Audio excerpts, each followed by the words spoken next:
What's happening, family? Peace and blessings to you all. Assalamu alaikum. So I only got too much time, but I'm gonna go live a little later. But y'all gotta understand, we at war, man. I've seen a tweet that went out where Elon Musk says DEI must die, and he was talking about diversity, equity, and inclusion. Now, I have my rights with the whole DEI because I don't think it really truly represents diversity, just because black people get boxed up in the minority box with LGBT women and every other group of minorities. So it's definitely watered down, and black people, black men specifically like myself, I'm being selfish in this conversation, don't get shit. But a lot of the so-called progress that politicians and people have been trying to make over the last years, has been with the whole diversity, equity, inclusion, right? It's not a terrible policy. It's not. It's just the fact that, number one, we don't know how to take advantage of it, because when you go look at what runs the world, it's corporations, and it's specifically in America, it's advertisement. You know what I mean? The advertisement institutions run America. They got the biggest bag. And in order to get some of that money, right, you have to force them to have a certain percentage of diversity, right? And within that percentage of diversity is where you have your opportunity, right? So let's say Frank White, it don't matter what you call yourself. You can call yourself brown, copper color. You can call yourself Native American, whatever you want to call it.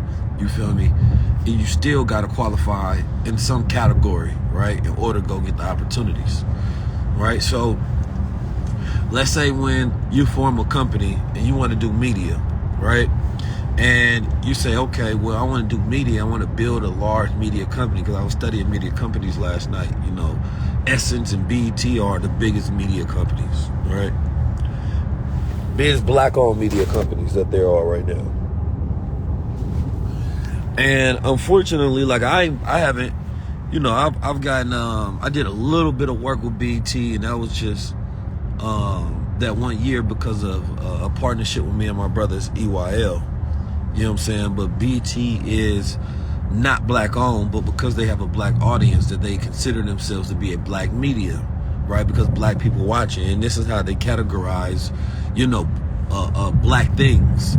It's about what black people support, right? So as long as they have a black audience, they consider black media. Doesn't matter if they black owned. That's the way it works with them. Because if they want to get to your attention, then they have to go to whoever has your attention, right?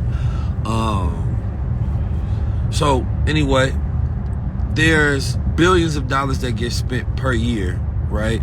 And every company got to put 7 to 10% of their media company, or they have to put 7 to 10% of their revenue budget into advertisement and media. So you're talking about hundreds of billions of dollars, right? Which means that per year, you have the ability to go and get 5% of that, right? Now, 5% of that, is a large pie of billions and billions of dollars that could be spread around with black media, where we could build our own thing and control our own narratives. But the reality of it is, it's not being spread around because there's not enough black-owned content, right, that we create to spread the money around in the first place. And we don't have any media houses. We don't have enough media houses and networks, right? We have Revolt. Even Revolt, I'm not sure how long Revolt go last without Diddy being the chairman. I'm sure they want to sell that right now. They're trying to sell it. And then, most of these black-owned media houses you can't go to, and you can't get no work with them. So I was working with Revolt. Revolt, I guess, didn't decide that my diversity was good enough, because they wouldn't give me a show. But when you're talking about diversity, equity, inclusion, it's a game to where you can go in there and play if you know how to do it, because you can send over you can submit your businesses to these corporations and say, y'all gotta hire me or else. See, what's his name? Alan Byron, I believe his name is.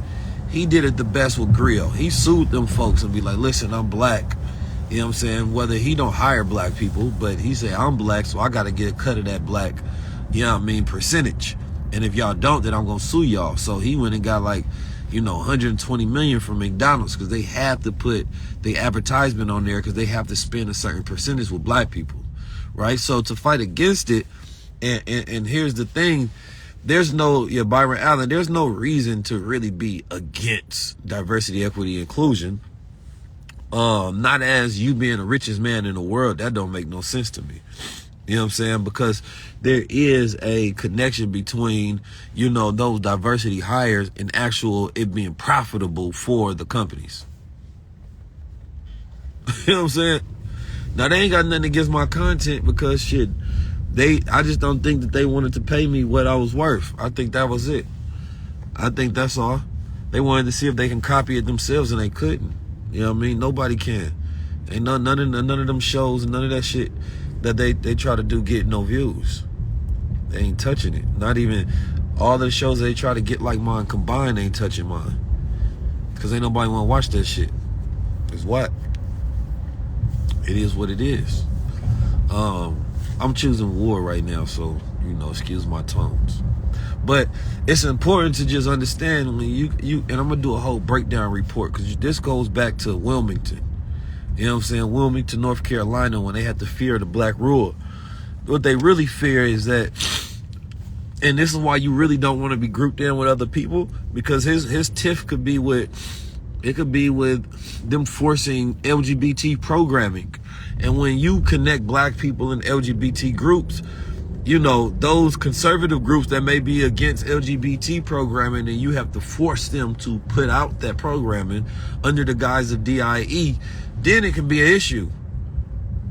DEI rather is diversity, equity, inclusion.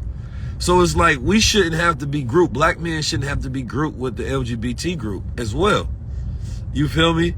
So you don't know whether they got an issue with you or they got an issue with another group that they're trying to force on them. Right? You don't know, like, black men shouldn't have to be forced with all women. We shouldn't have to be in the same category as women when it comes to diversity, equity, inclusion. If black women, y'all want to be in that group, that's fine. But black men shouldn't, historically, they have been, some of our worst oppressors. Black men have been lied, on by black women for hundreds of years. So to put us in the same group and category as if equality and equity has something to do with it, it's a problem. It's a problem. You got to understand that. It's a problem. You got to understand that it's a grift that they playing with us. We do not need to be in the same box. That's the game. And they be fighting it so hard. It was the guy that was suing the black women for creating a black fund that was just supposed to be for black women, essentially, or minority group women, but she was specifically had a fund. It's called the Fearless Fund that was supposed to be helping black women. Now, I respect the sister because I've never seen a fund that's just for black women or a fund that's just for black men. But, of course, these devils go find a loophole. They say, man, in 1866, there was a rule created that white people are included in diversity funds as well. So they start suing the black women for helping out other black women, even though less than like half a percent, is actually going to black women. And the same thing with black men. This is why we should not be trying to get grouped in with everybody. It's a game and y'all being played.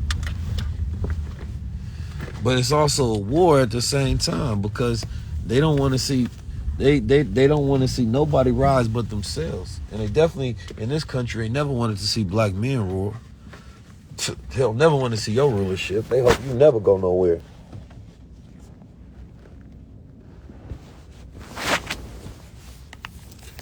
So y'all got to pay attention because I promise you, I think it's going to get ugly in this country before it get better in this country. I think it's going to be an all-out war going on in this country. Hot war. It's already going to be a cyber war. It's a cold war going on. You feel me? And it's only going to get uglier and uglier. So y'all better prepare yourselves for what's to come. And when these folks start making all these bold statements, You know, that's because they stopped giving a fuck. When they stop giving a fuck, it's because they got their ducks in a row lined up and they ready to be on the move. So all this entertainment shit that niggas be on, all this laughing, hee. All right, when y'all get caught up in a web, don't ask for no help. Cause y'all weren't preparing yourselves for what's to come. So you don't deserve the assistance. But I'm gonna tell you this: what we doing in 2024, we going on ownership. You know what I'm saying? Like, we going for ownership. And I'm gonna lace out more details, but we got some really big things coming through. Inshallah, everything goes through accordingly to plan, and we'll get a piece of this pie though, regardless. There ain't gonna be nothing that they can do to stop us. And cause that's the beauty about things people don't know. We be locked in. We be locked in on the back end though, man. I be talking to everybody. You'll be surprised who I tap in with, who tap in with me on the daily. You feel me? We're gonna put this together. They just need y'all to support when it's time. But y'all be blessed, man. Stay on the move, stay on the lookout. Because I promise you, this is an ugly time in America right now. Might as well get my workout in, man. Y'all get y'all training in, man.